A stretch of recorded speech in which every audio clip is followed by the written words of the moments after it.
வணக்கம் தலைவா, அனைவருக்கும் இனிய வணக்கம்.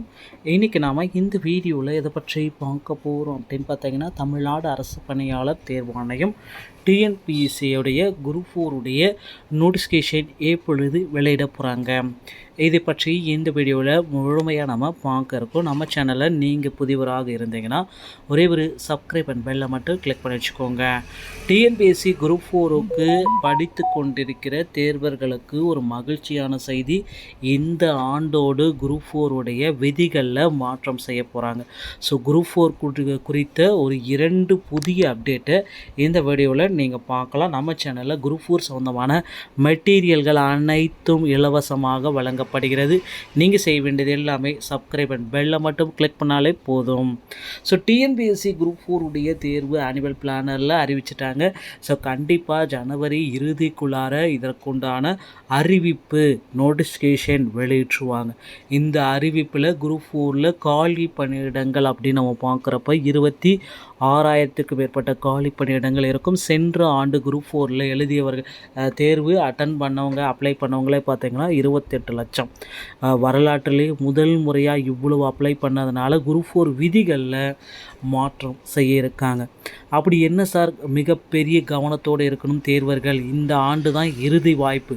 So group 4, group 1, group 2, group 3, so group 8 இந்த மாதிரி போல் குரூப் 4க்கு மினிமம் குவாலிஃபிகேஷன் அப்படின்னா 10th.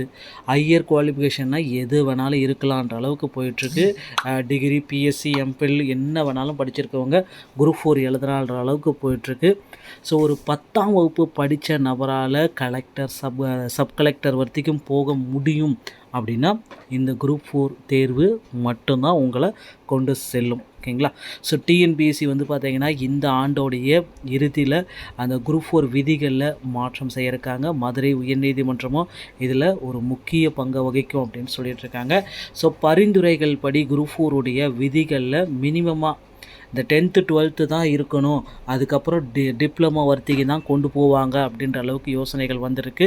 ஸோ அதனால் பார்த்திங்கன்னா இறுதி கட்டம் குரூப் 4 அதிகபட்சமான மினிமம் குவாலிஃபிகேஷன்லேருந்து மேக்ஸிமம் குவாலிஃபிகேஷன் வச்சுருவாங்க. இந்த குவாலிஃபிகேஷன் இருக்கிறவங்க தான் இதை அப்ளை பண்ணணும் அப்படின்னா மட்டும்தான் வாய்ப்பு கிடைக்கும். ஸோ டிகிரி, என்ஜினியரிங் படித்த ஸ்டூடெண்ட்ஸ்க்கு எல்லாத்துக்குமே இந்த ஆண்டு தான் கடைசி வாய்ப்பு.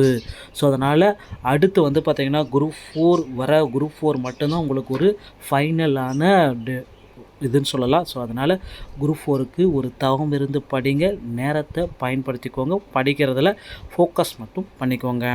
தற்சமயம் பார்த்திங்கன்னா குரூப் 4 நோட்டிஃபிகேஷன் எப்போ வெளியிடுவாங்க அப்படின்ட்டு கேள்வி மேலே கேள்வி கேட்டுகிட்டே இருக்கீங்க. நம்ம டிஎன்பிஎஸ்சியோடைய அதிகாரிகளும் குறிப்பிட்டே சொல்லியிருக்காங்க, ஜனவரி இறுதிக்குள்ளார குரூப் 4 நோட்டிஃபிகேஷன் கண்டிப்பாக வெளியிட்டுருவோம். இந்த ஆண்டு ஆனுவல் பிளானில் இருக்கிற அனைத்து தேர்வுகளும் நடத்தப்படும். டிஎன்பிஎஸ்சி சொந்தமான செய்திகள் அனைத்தையும் நீங்கள் உடனுக்குடன் பெற நம்ம சேனலோடு இணைந்திருங்கள்.